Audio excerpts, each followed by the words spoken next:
HHH1987.com.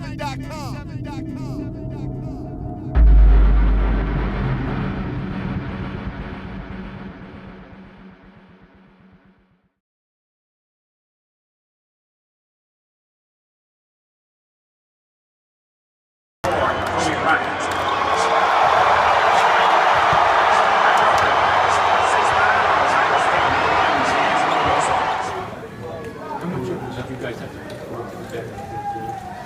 Well, we had to muster up a lot of energy to get back in the game. But I'm proud of our guys. We played well. We came out second half. We competed well, and got within striking distance. And unfortunately, the game slipped away from us within the last 3 minutes or so.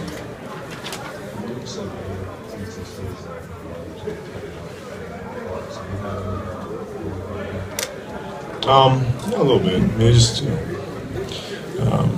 didn't feel as lively as it did the last game, but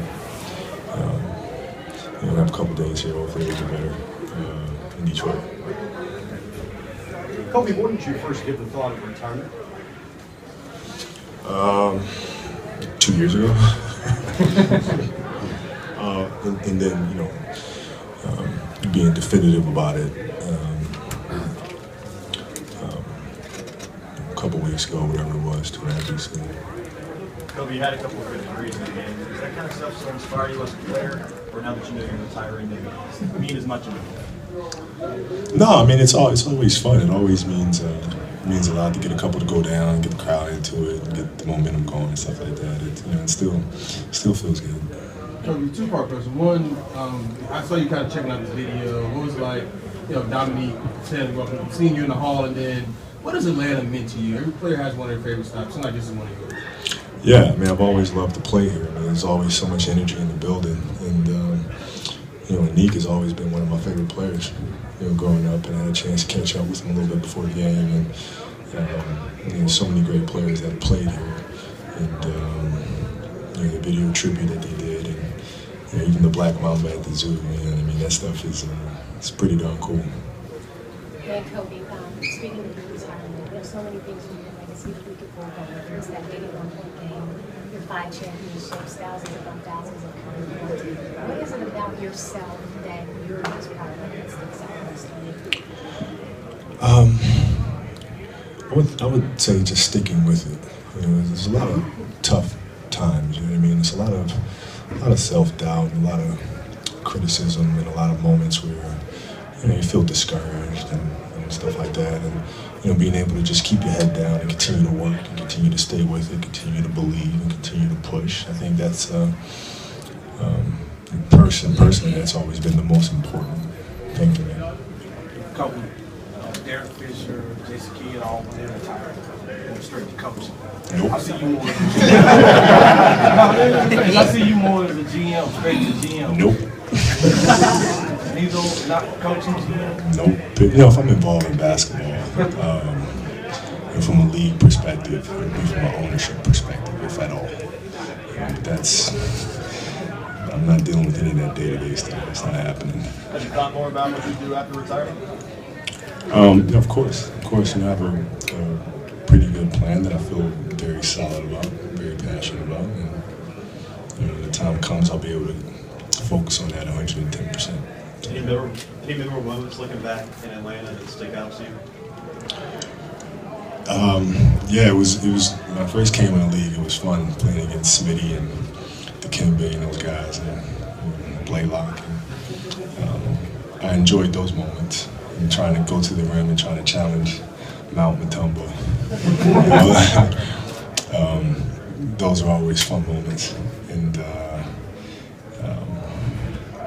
it was. I remember during the All-Star game, we were doing an event, and Dikembe was there, and my oldest daughter was with me, and I said, "That's Dikembe Mutombo." And she looks at him, and I'm not sure if she understands really. And I said, "He's one of the best defensive players of all time. Let's go say hello." So I go up and I introduce him, and Dikembe says, "Hey, how you doing?" and he puts his hand out to shake her hand, and she looks at him. She goes, "No, no, no." And we both just fell out laughing. It was like, she knows him from the commercials. She doesn't know him from, it was just the funniest thing in the world. Now, Kobe, when you think about cities like Atlanta and Orlando, places on the East Coast where, you would only go one time this year, is there added pressure to show up, to perform and play minutes, serious minutes, and this kind of games? I wouldn't say added pressure. I mean, it's fun to be able to get out there and play. I mean, it's even if my body's a little sore, it's not that moment. This moment's not coming again.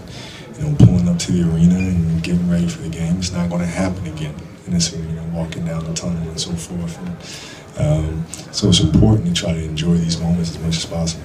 Okay, for all your successes, you're going to Detroit. Do you ever think about that finals? Of course. Is that one you'd like to have back? Of course. Still eats at me. Absolutely does. And I'm upset that I gave Richard Hamilton something to brag about, because up until that point he never beat me, and that just kills me. Kills me. Have you ever since making the announcement of the focus on it, have you had any concerns that you showered with gifts from the person?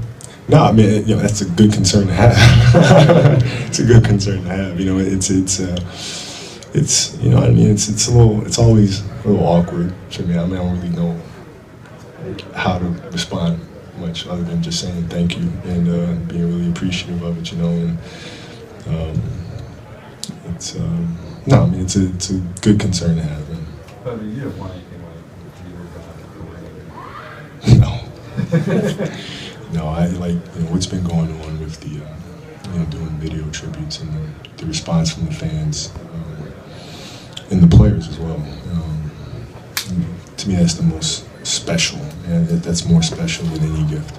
What made you tell Byron in the last I second? have no idea. I don't know. It just slipped out. It slipped out. What about the minutes? I said, it doesn't matter. I'm not playing that shit anymore. And he was like. And then when I looked at his face, I realized, I said it, and he was just shocked. And I just said, you know what, I'm just leaving him like that. I'm not even going to try to soften it up. I'm just going to mess with him a little bit. And then after the game, he just kind of walks by and he goes, hey, you remember what you said during the game? I said, yeah. He said, did you mean it? I was like, yeah. He was like, okay, all right. But it just kind of slipped out.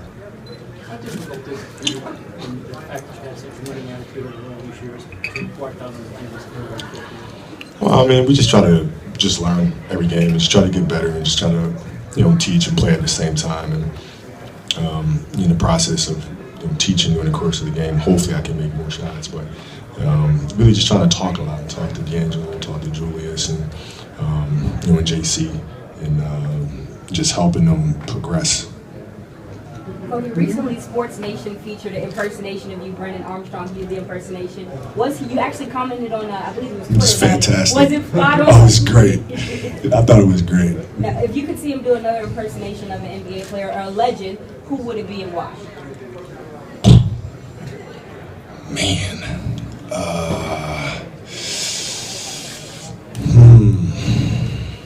I don't know. He's kind of done all the Top Gun. I mean, you'd have to kind of go back in the day.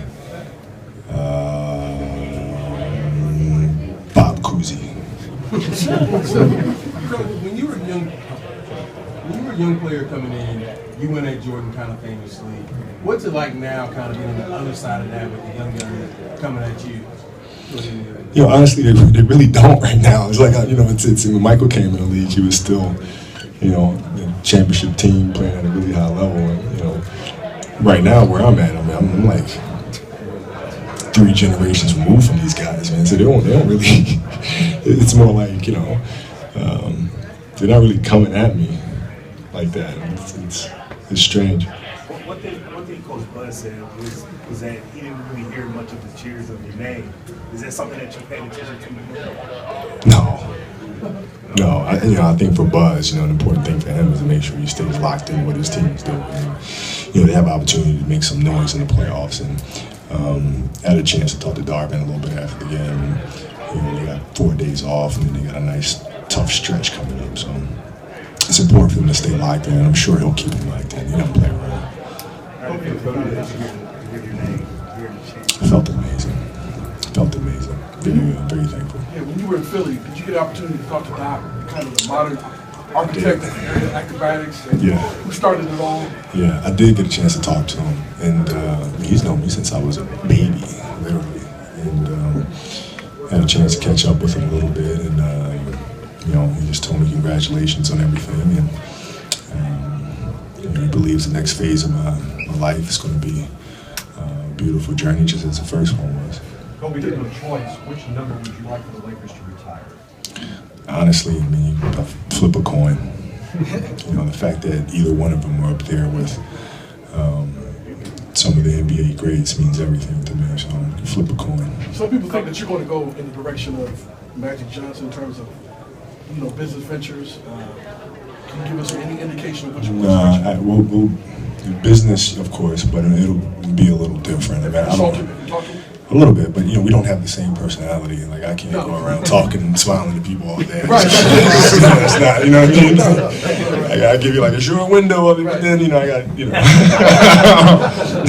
So it'll be business, but it'll be different. Dominic told me that he told you that you're the last generation. But did you realize that before you had that talk with him? Me and some of the players that I grew up watching have had those conversations before, and I've always taken pride in being a throwback. You know what I mean? And Dominique saying that to me, I take that as a true compliment. Hey, Kobe, what is? Are you comfortable playing these kind of moves? Long term, is that the way to see What's long term? rest of the season? Equinox pickup games, dude. I'll post your ass up there, man.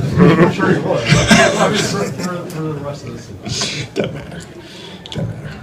Kobe, 92 Olympics, Magic, Bird, one more shot with the fellas. Have you considered that in Brazil? I know you like soccer, Neymar, anything? Yeah, I mean, a little bit. It really just depends on my body, and it'd be great to hang out with the guys and one last time and to be around them and to compete with them a little bit and go out on that scale. And it's probably more special to me than some of the other players because I'm an overseas kid. I grew up playing in Italy, and to kind of finish on a global format, surrounded by so many great athletes, would be pretty cool. Hey, Kobe, what's the Lakers organization and the Buzz family means to you after 20 years? I mean everything to me. I mean, listen, our relationship is beyond that of owner player. I mean, we'll always be tied at the hip, and I was just very fortunate to be with such a great family that has so much loyalty and gave me the opportunity to spend 20 years with one organization. Do you ever give the young guys a tough time that you've been on this team longer than they've been around? No, I mean, only one player, was trying to talk trash from the bench, and I made that comment to him, and he quickly didn't say anything anymore because he understood how old I am, basically. But no. If anything, it's just helping the young guys out more than anything. Kobe, what will you miss about the game when it's all said and done? Aside from like the camaraderie and the competition and putting puzzles together, just the basic elements of the game. Like the smell of the ball, the sound of the ball bouncing, the squeak of the sneakers, the little buzz of the lights, that you hear in the arena when nobody's around. Just constant humming, the sound of the net. All those little geeky things. I'll miss all of it. Since you and LeBron never were able to play the championship together, I see that you tried to go at him in some All-Star games. Do you wish that LeBron had came at you a little bit harder? It looked like you tried to goat him into coming at you a little bit more. I mean, I'm not really sure how to answer that. I mean, I do that with everybody. I mean, if I'm matching up with somebody, my job is to go at you. Y'all was kind of like the two of the best players in the world, and people were comparing y'all. It seemed like you were trying to get them to go at you a little bit. Yeah, but I mean, we're different players.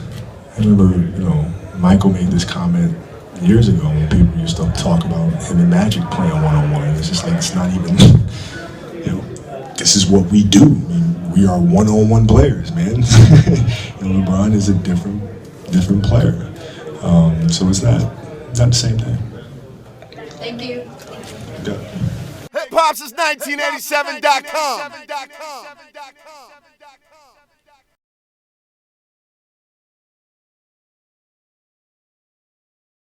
Last season, you were in a very, very interesting but privileged position. You got to play with 4 out of this, let's say, the top 10 NBA players in the world. Right. Kyrie, LeBron, Westbrook, and KD. What's it like? What was it like playing with all 4 of them in one season? Like, what are some things you pick up? Break it down for us. I mean, you know, especially with LeBron, I mean, just coming in there, see how he work every day. You know, the first one in the gym, how he take care of his body. That's why I was actually being around. You know, we go out to eat, things like that.